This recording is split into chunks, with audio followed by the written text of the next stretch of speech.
बता दें कि पीटीआई का एहतजाज पानी का बुलबुला बन रहा है। 24 नवंबर को कुछ नहीं होने जा रहा और ना ही कोई रिहा होगा।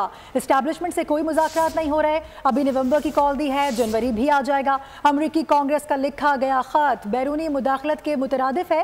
ये मुदाखलत का तमाशा बंद होना चाहिए। बैरूनी मुदाखलत को फ्रंट फुट पर आकर रोकना होगा। फैसल वाफदा की पीटीआई और बानी पर शदीद तंज और तनकीद। कहा अब मुदाखलत के बयानिए पर यकीन आने लगा है। सवाल किया कि खत लिखने वालों को फ़लस्तीन, कश्मीर और आफिया सिद्दीकी के मामले में इंसानी हुकूक की खिलाफ वर्जी क्यों दिखाई नहीं देती। उन्होंने पेशगोई की कि पीटीआई की कॉल का नतीजा 0/0 निकलेगा। कॉल के बावजूद पीटीआई की क़यादत कहीं मौजूद नहीं मिलती है।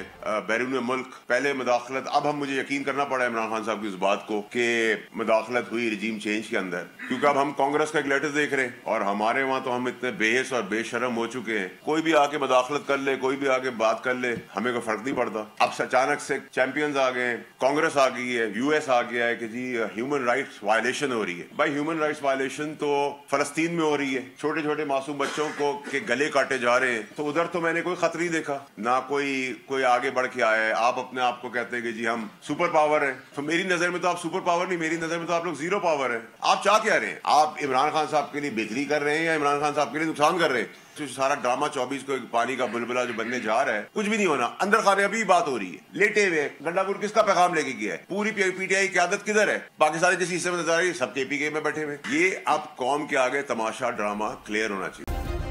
सब्सक्राइब करें और बेल दबाएं ताकि कोई खबर रह न जाए।